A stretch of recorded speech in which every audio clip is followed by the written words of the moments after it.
Okay, so welcome to another exclusive SUP46 workshop. And the purpose of the workshop series is, as always, to give you entrepreneurs and intrapreneurs quick advice, inspiration, and ideas on how to improve your startup. And the structure is 45 minutes plus 15 minutes Q&A.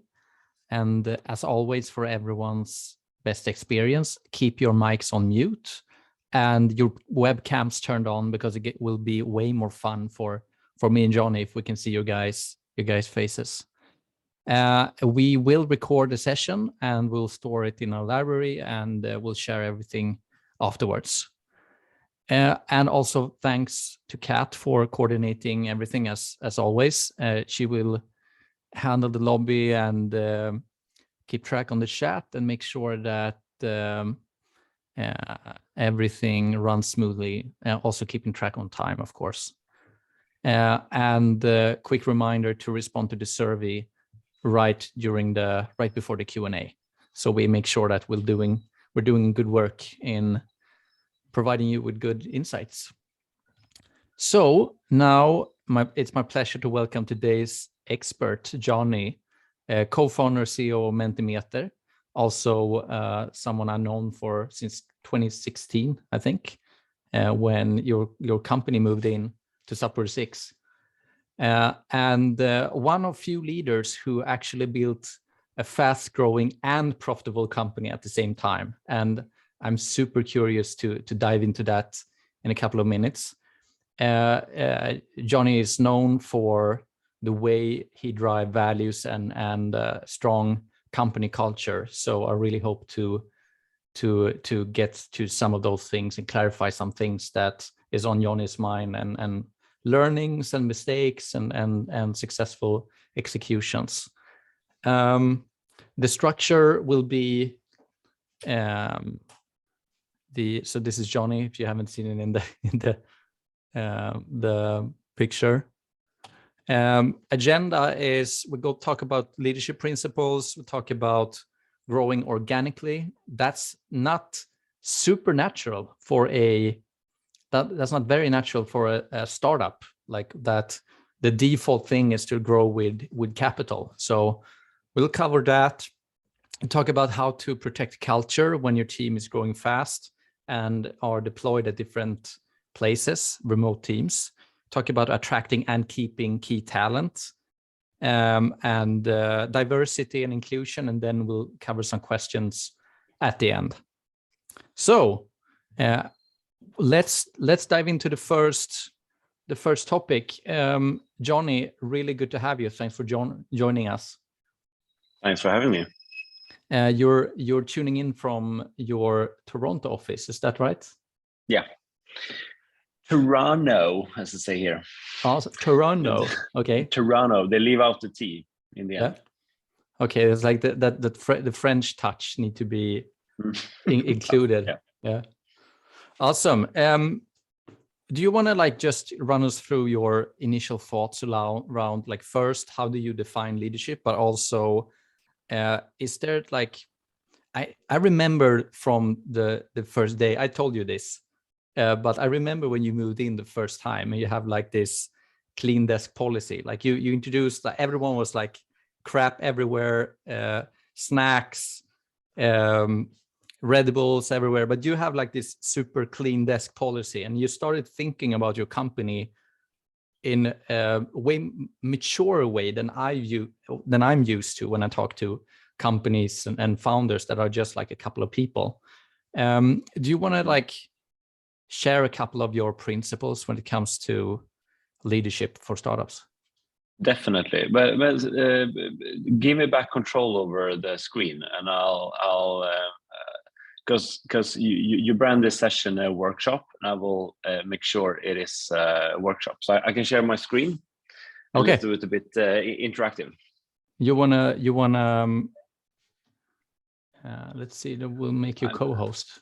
Yes, please. Sure. What do you got for us? Bam, bam, bam, bam, bam. You still want me to run the agenda, or do you have no, structure? I can take over. Okay. Oh, nice picture. Thank you very much. We used the same as you did.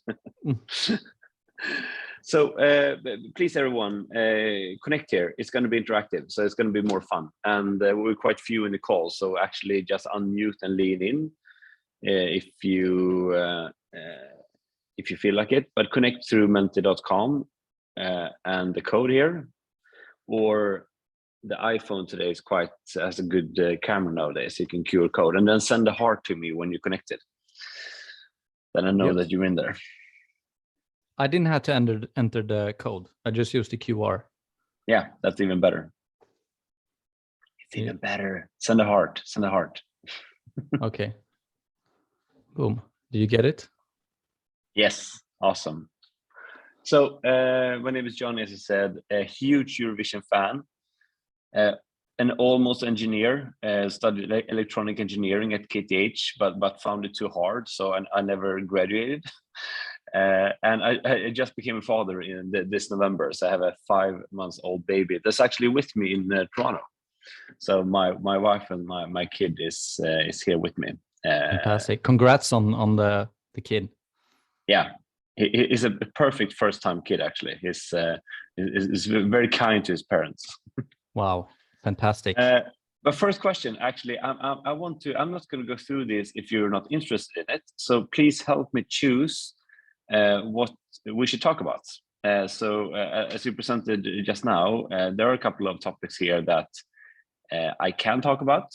You can choose all of them, or you can choose just one or two of them. But to make sure that we talk about the things that you are actually most interested in.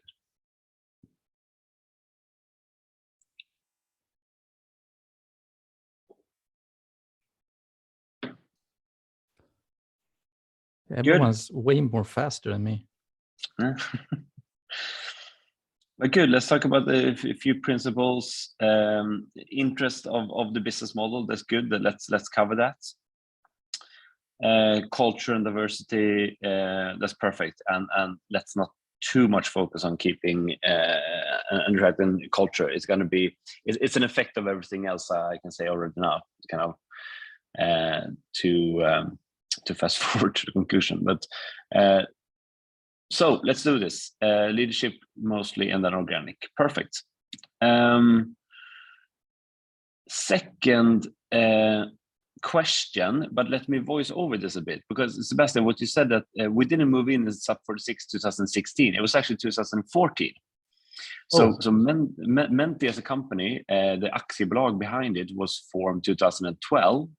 Where Menti was like a weekend hack. So myself and my 3 friends did Menti as like a fun weekend hack because I was working at Telenor at the time. My 3 friends were management consultants, and the common denominator in our 4 lives were a lot of meetings, a lot of presentation, and all of them were extremely boring and extremely non-engaging. And we were like, okay, but let's just build a product that solves this, that solves the non-engaging, boring situation that we are in every day, and that became Menti. So Menti was really the tool that we took to work. Like I gave it to my CEO at the time, Niklas, who's my co-founder, who still is active in the company. He took it as a management consultant to Ericsson. So Ericsson became our first customer back 2012, 13.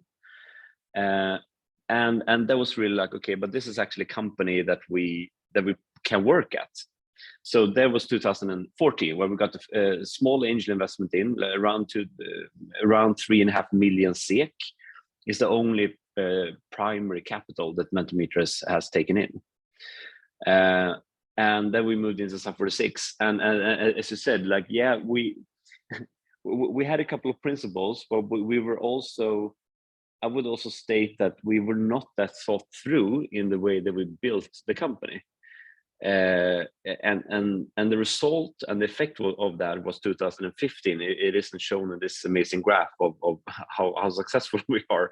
But 2015, actually, one of the co-founders and 3 who we employed quit. So like it was me, Niklas, and 1 core employee left in the company, 2015. And that was much to do with that we didn't think through how we work with the company, building it intentionally and focusing on how we built the company, how we work together, as much as what we did. We solved that 2015. We kind of like we established our core values, and I can come back to how we work with them. But since then, it's been a much more kind of calmer company and a more intentionally built. 2016, we already from start, but even 2012, we had a business model that was self-service. So leaders came into the platform as I am today, swiped credit card, got access to the premium version of Mentimeter, and then it got spread all through the world. Because it's very organically spread. Like the use case of Menti is a viral use case. So just we don't have to build in growth into the product usage. It's just there by default. And then 2016, we also saw that we had like clusters of these self-service leaders, not only like individuals who bought and spread our product, but actually people within organizations started forming clusters, and they started reaching out to us saying like, okay, but we are 30, 50, 100 people in this company all using Menti. What kind of enterprise product do you have? So very organically also since 2016, we added the enterprise product. So today we have a self-service and an enterprise product, and actually today they are equally big, where the enterprise product and revenue stream grows faster. So we kind of two revenue legs, you can say. Do you feel like you have the problem that you're addressing, has it changed over the years, or like were you spot on, this the problem, this the solution from the beginning? I think that we have not changed how we solve the problem. We're much more advanced in how we do it, but the base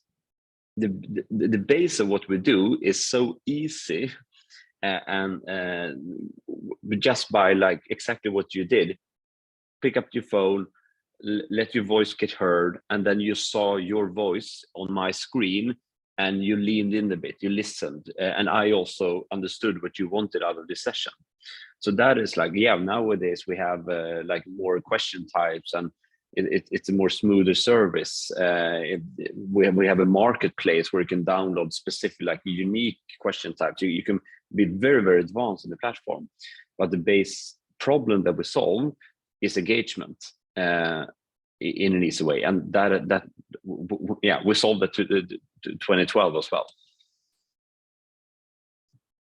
But also I think it's interesting. Like I listened to a podcast by Netflix founder Reed Hastings, and he said that Netflix, nowadays you can't talk about the success case of Netflix, but he said that Netflix innovated one time during their entire lifetime, and they've been around for like 20 years, and that was when they went from DVD to streaming. That's the only innovation that Netflix has ever done. Everything else is operational excellence. So it is an interesting way of looking at innovation and value creation, and also very much like, and we've said this for years. It's not that we're not continuing building value in the product. We have 90 employees today in the product team, but the product that existed 2018, if I can like point to this graph, I think that would have given value to 1 billion people if 1 billion people knew about it. So a lot of the time it's a distribution problem. It's not an innovation or a product problem that most companies have. To make it a long answer to your short question, sorry about that. But 2018, talking about that, we were 27 people. Again, quite immature. Like actually 2018, me and Niklas had everyone directly reported to me and Niklas in the organization. Because how many employees? At the beginning of the year, maybe 18, 20, by the end 27. And the reason for it was that me and Niklas had this idea that we wanted a small company. That was one of the prime drivers of actually us being entrepreneurs, because like we didn't want to throw people at the problem. We wanted to go smart. We wanted to be very intentional with everything we did. But we noticed in 2018 that like, okay, the product and the business kind of outgrew us. So we started to feel pain in like, okay, we couldn't build the amazing product that we wanted to do with all the requests coming in. We couldn't sell because we got too many requests from enterprise clients. So like everything was like hurting a bit. So 2018, we decided we kind of like, okay, wake up, Niklas, Johnny. You have a product here, you have a business that is not just a small startup, that is actually booming. And we decided then to like take all surplus in the organization and just push it into the company to really grow aggressively. Because what we noticed what we thought 2012. You mean about grow aggressively? Are we talking marketing or talking employees? Employees. I can come back to like how we grow later, but we spend quite little in marketing and user acquisition. That's not the main driver of growth. The main driver of our growth is that people love the product experience that we have, and either very organically by using it or word of mouth, telling other people what an experience they had. So what we did is scaling up mostly the product and sales team. Those are the big teams in Menti. Today we have 90 colleagues in the product team, and we have 75, 80 people in the sales team. 20 people are in Toronto, and the rest of them are in Stockholm. So we went then from 23 people in the spring of 2018, and today we are 250. So the last couple of years, and this growth, talking about the problem that we solved, this growth was way before remote was a thing. Like, yes, we knew about remote. Remote was one small use case, but out of thousands of use cases, the most common use cases was workshops and presentations in the physical room where everyone was present. That was what was in our mind, but we had a horizontal approach to what we built. So we didn't want to focus on like physical workshops for consultants or town hall for CEOs or teacher-student interaction. Like that's a very common product strategy. And in most cases, I would also state that it's a successful strategy, that you should focus on a specific problem for a specific use case or a customer. But our bet was that the problem we solve is a horizontal problem of engagement. In a way, it's very narrow because it's only in real-time meetings and presentation that's where you find it. But it doesn't matter if you're a CEO, a teacher, a consultant, a project manager, a product manager, you have the same problem, which is non-engaging meetings. And that's what we wanted to solve. Then 2020, we all knew what happened. And then this small use case of remote engagement became 100% of what we did. But even before that, we grew 100% year over year and were profitable. So we were set up very much for the disturbance in the world and in our business model, because we had this like thousands of small legs distributed to stand on. And when many of them fell and one became big, that was the thing that propelled us, and we grew even faster during the remote era. What was that experience like? Did you have to change the way you communicate internally, or like what changed? but we all know, I think like everyone experienced that time. But yeah, we obviously everyone went remote. We are very much a physical type of company. And today we have a 3-2 rule that 3 days a week you should be at the office. We believe very much in that. That creates strong, efficient teams. It creates a bond between people that's not just about tasks, but a human-to-human bond. And we believe that is a way to build a successful company. That's very much like we believe more in the team than in the I. It's us versus I. So I think that as soon as we could, we moved back and became an office company. Most probably will continue doing that. Yeah, and then 2020 we also decided to set up this office. COVID has happened, so we didn't set it up until last fall, so September 2021. And now we're scaling this up. So this office is a sales office. So this office will be taking care and managing and growing the enterprise sales customers in North America. It's actually mostly US actually that we're after. But we have the benefit of choosing a country and not needing to be in the US. And with the choice, we chose not to be in the US. And Toronto is an amazing tech city. It's 8 million people here. It has great diversity.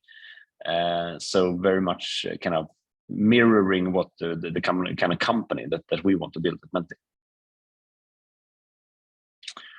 Okay, so 2014 started with the kind of 7 people, rocky ride. We didn't know what to do.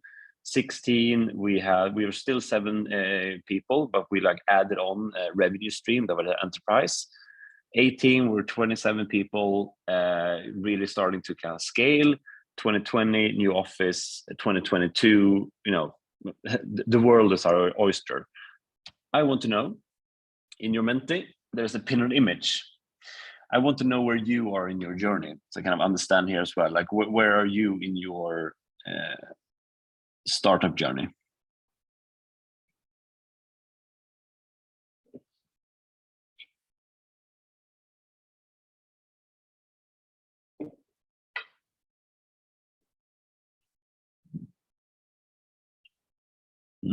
Good, interesting.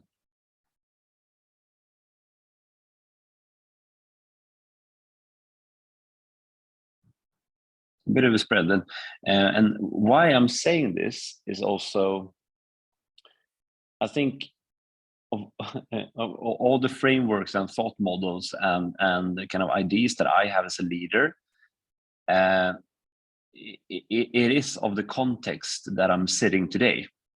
Like I am the CEO of a 250 people company.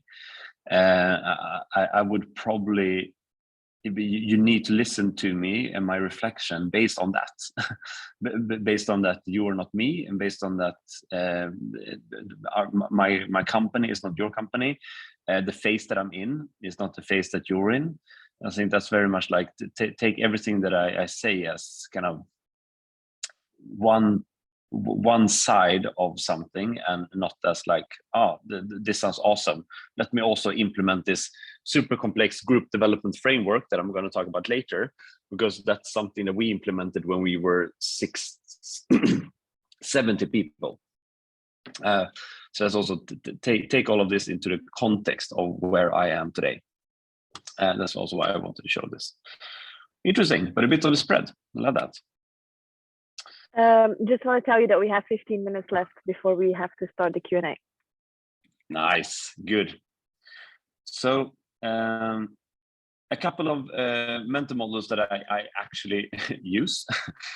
So value-driven organization, SCARF GDQ, the year Menti, or the clear cadence. It takes a village to raise a child, or raise a child and build a company. First principle thinking, and this is not the only route, but okay. One more question here about value-driven organization. Put it in your Menti as well. What do you think about when you hear value-driven organization?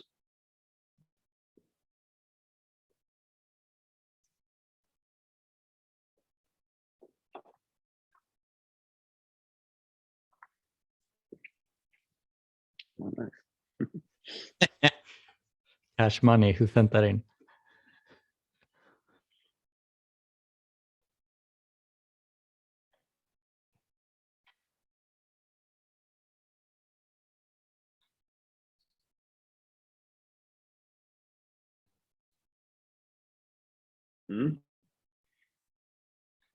Team culture, cash money. Yeah, dot cash money. For me, culture. For me, every organization has a culture. It's just up to you as the leader to define what the culture is. And, and if you're not intentional by it, you don't control it. So every organization has a culture.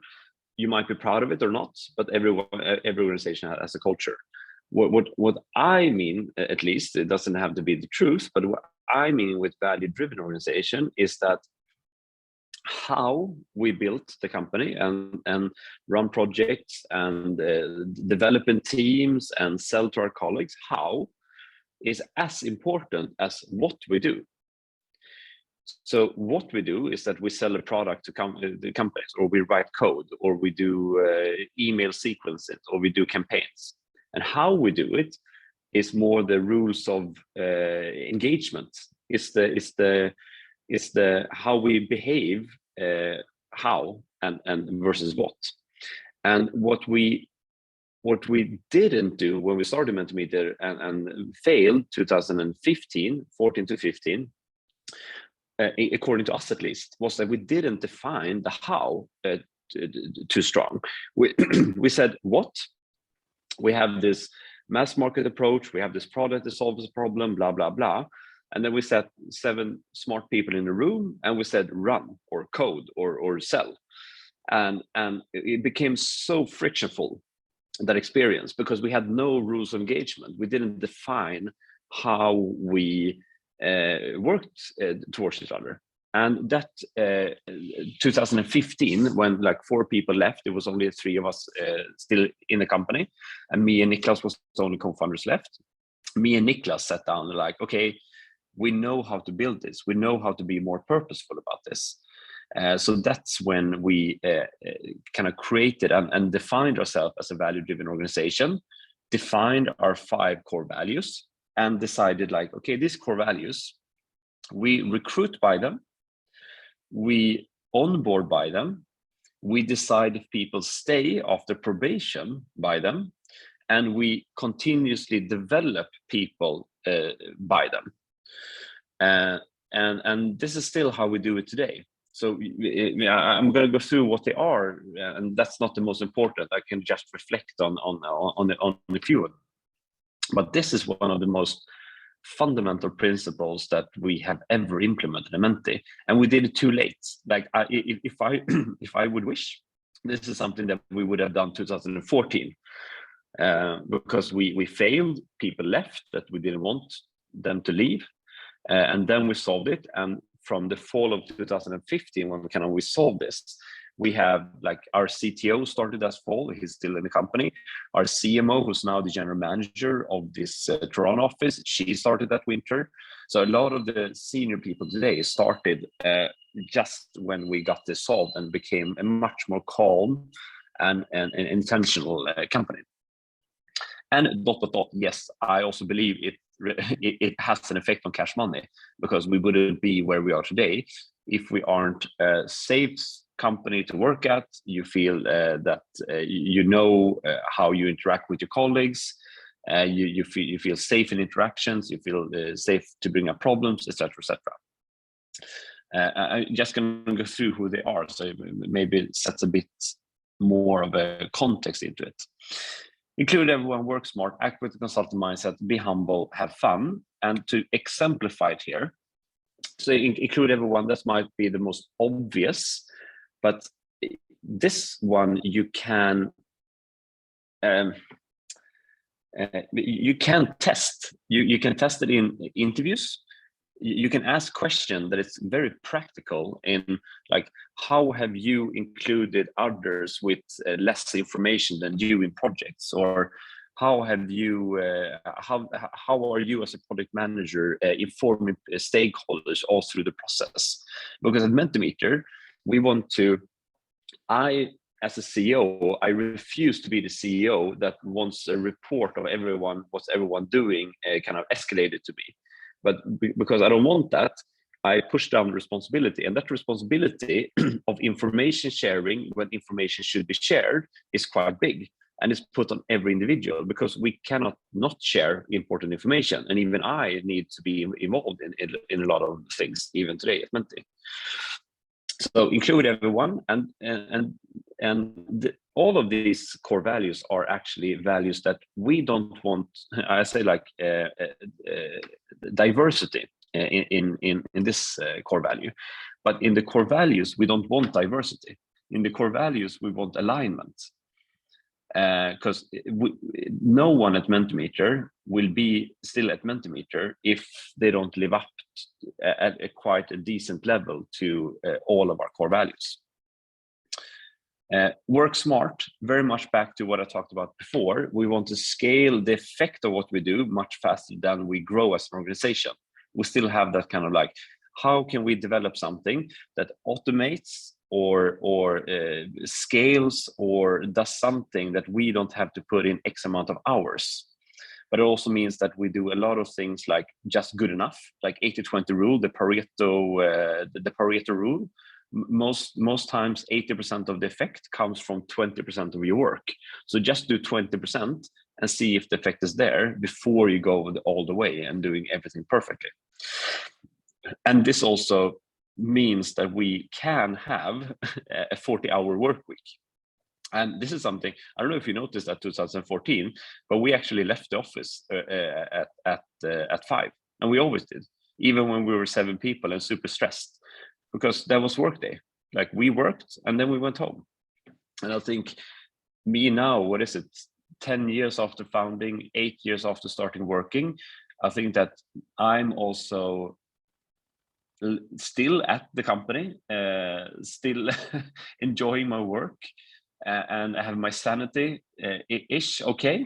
Much thanks to that I've had over all these years a balance in my work. How did you, this is super interesting. Like obviously this, like the sort of the expectations of a young fast growing company is that you work 24/7, right? How did you handle that sort of culture clash early on when people were expecting like you to execute in a different way, or were they? No, but I think that one thing that me and Niklas reflected on when we started working was that I don't think that we were, but it felt like we were a bit older than other people starting startups.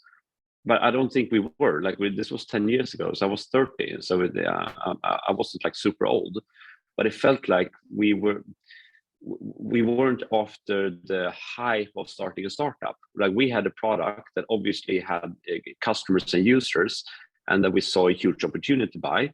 And we betted our career and our salary by jumping on board and doing this. And then if I did that, I'm not going to be here because it's cool to go for after work and say I have a startup. I wanted to build a company of the product that I built. So maybe, I don't know if that differs from other, but it felt like, yeah, a bit of a, we felt grown up.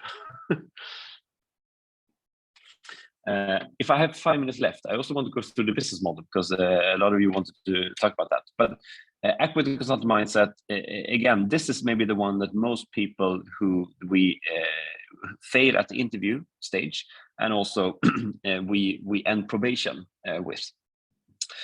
Because this, again, by like distributor responsibility, it puts a huge responsibility on each and every person.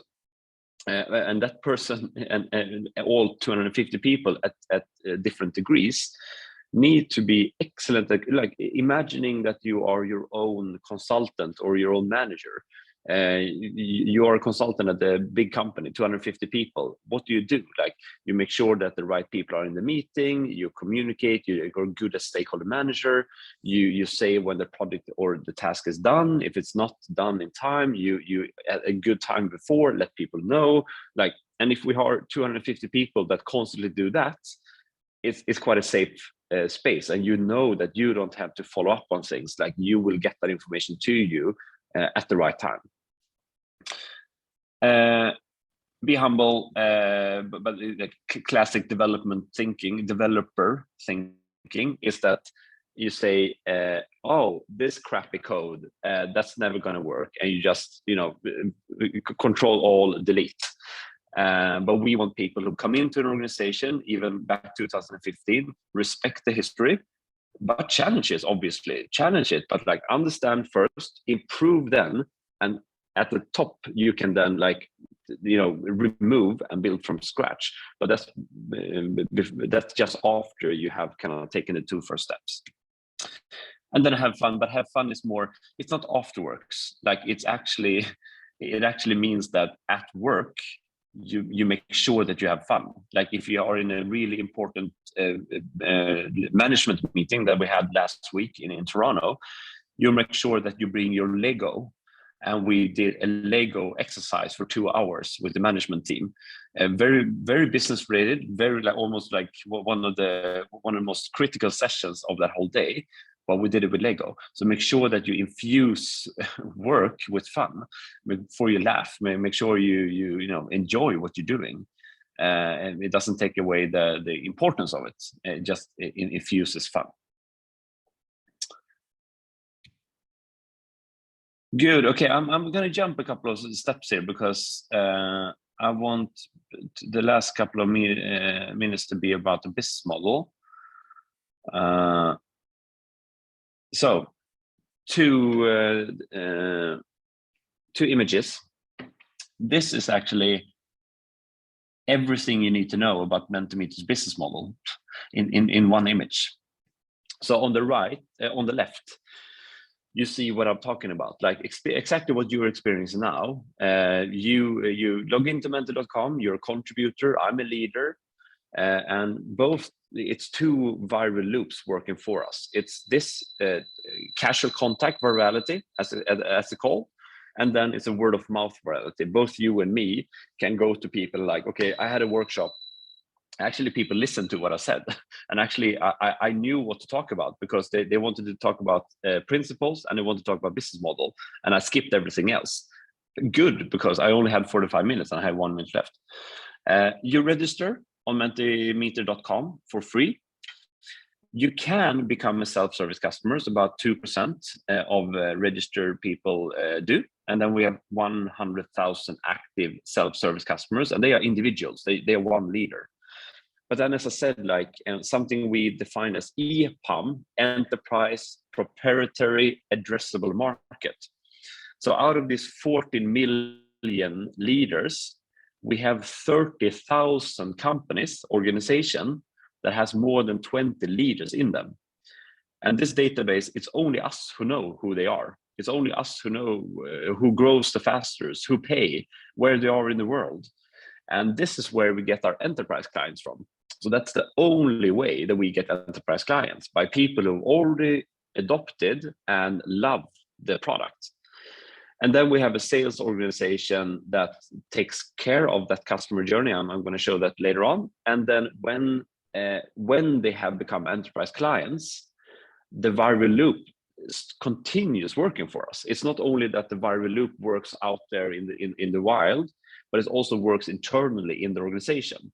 So our net revenue retention, and this is an average the last 5 years.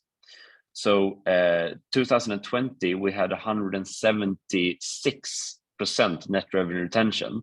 And last year, after that amazing year, we had a net revenue retention of 138. So in average now, the last 5 years, we have 139%. And this is it. This is Menti in a picture, the business model. Maybe I end here. We have 50 minutes now. Let's respect the time and yeah, really good. and lead into some question. Yeah, let's see what incoming questions we have. Really insightful. Like you include a lot of valuable stuff in a short time. I'm gonna start by launching the poll. It's just 3 questions, but it's gonna be very helpful for us just to know how well we're doing. And when Menti is available in Zoom, we'll of course use Menti instead. Of course. So we've done a couple of tries on this actually. Like people don't answer the poll unless we throw it up in people's faces in the Zoom conversation. So this is again, I think like Menti is a really good solution to engagement. See what I can do here then. I can go here, and on your menti.com you also have a 3-question survey. So I'm also prepared. That's awesome. Yeah, so I just threw menti.com, or if you just want to lean in. Thanks so much, man.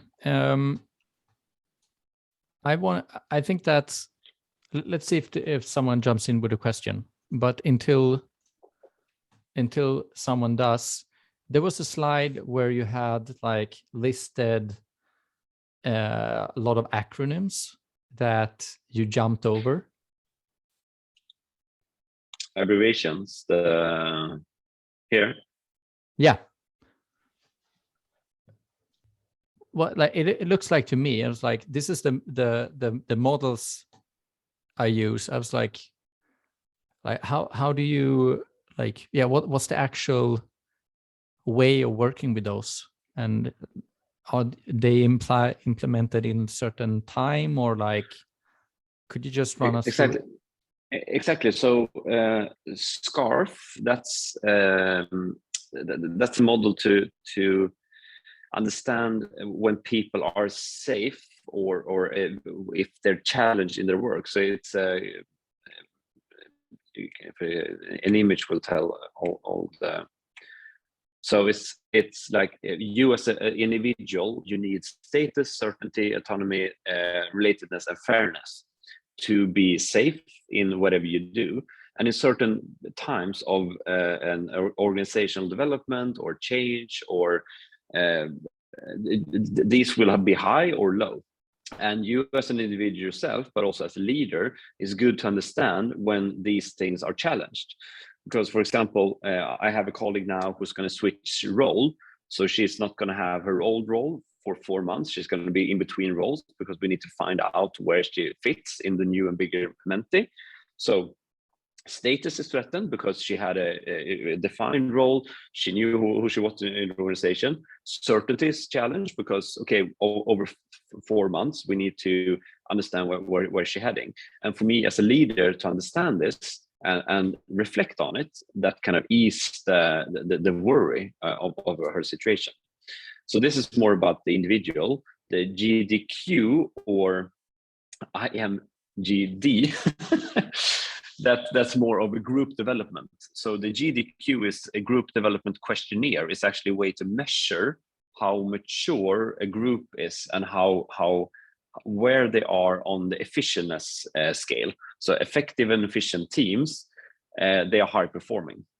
But you can measure this. And the amazing thing with the GDQ, it's a questionnaire and results come back, is that it's not up to the leader to only take the responsibility over the change that will happen. It's up to every individual in the team to make sure that you become a high-performing team. This, the SCARF model, and this is a concept that was introduced 2020. So this came with Anna Gullstrand, who's our VP, she's not VP people, she's Chief People and Culture Officer nowadays.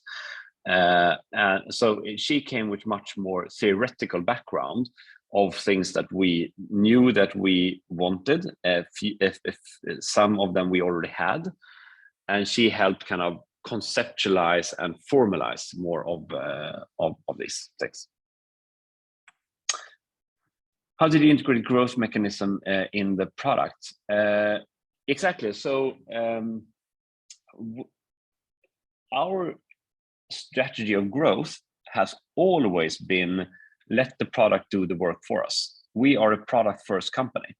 The users and the customers, even the bigger one, like we have Meta, we have Walmart, we have Accenture, all of them pay us more than $100,000 ARR. All of them have been acquired by them using the product first.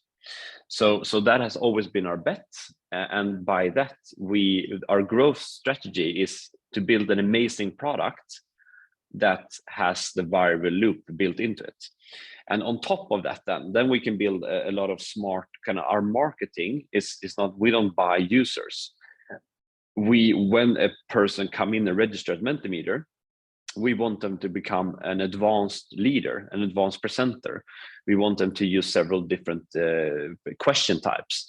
We want them to not only use us in after work, but in a workshop and a presentation and onboarding session. So and by that we are used more often to more people, and thereby we grow faster. So everything is oriented towards this kind of viral loop concept, and we just put fuel on that fire, and we've done that for 10 years. It's a very single-minded growth strategy.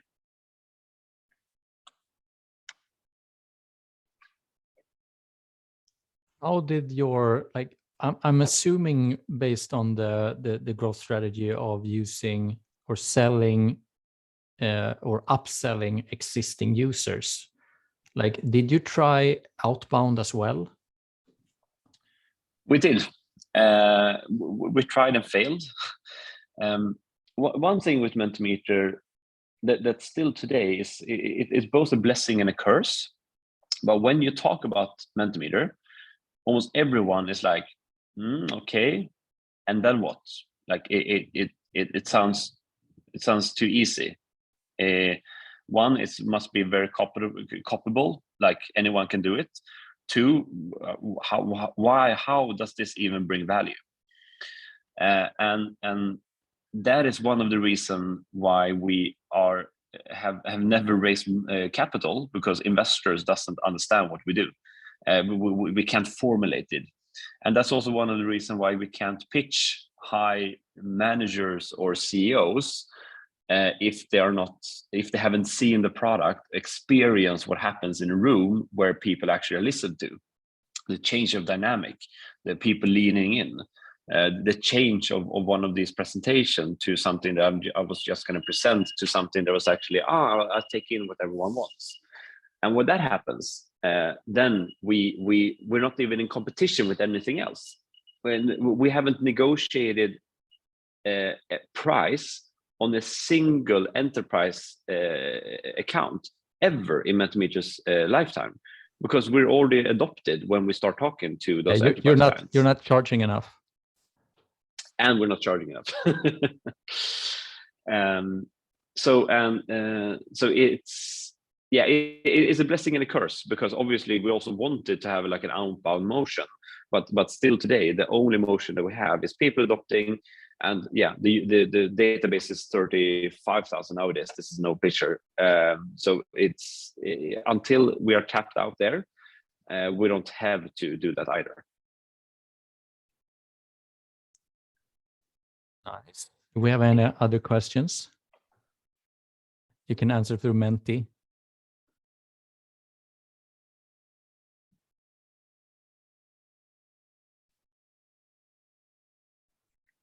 What was your biggest surprise? Like, have you changed? Have your the view, like for me, leadership is also connected a lot to you as a person. Like, have your way of looking at yourself or your organization changed over the years? I think in the beginning, I was very like, I care deeply for diversity in tech companies, and I was very frustrated in the beginning that companies who didn't care about that still were successful, because I read all the research, and it's diverse organization that is successful, and it's statistically proven and things like that. So I was very frustrated that what I've come to realize were true everywhere else. So and a change that I have to today is that I understand that companies can be built in whatever way that you want to build your company. And it isn't, there's so many moving parts in if a success happens or not. So it's I'm much more kind of grounded in that, almost that it has become, I know, chances that we're more successful with a diverse organization as well. But for me, it's almost more the belief I have. It's a belief that a company and something I want to bring together with that I bring as build a successful company. I also want to bring that to society or to the world in my small part where I can have an effect. And I've kind of come to ease with like, yeah, but Uber can be a successful company. It's not a culture that I would want to work in, and it doesn't match what we're doing at Menti. But hell, that's a successful company. And I was extremely frustrated over that 2014, 15. And nowadays I'm like, okay, you do you, boo, kind of attitude. I remember you talking a lot about diversity and inclusion early on, before it became a fashion word in the industry. We opted out from a conference in 2014 where we got a lot of shit for. And praise as well, but it was a nervous time. We were like 7 people, not really profitable yet. And you opted out, like that. That's a great example of like strong decision as a leader. Like how could you make that decision? Like I'm guessing you got some shit for it, right? Yeah, but it was mostly nervousness of what the effect could be, because that was also in a phase where we didn't have, we were not profitable. We might possibly were looking for more investment.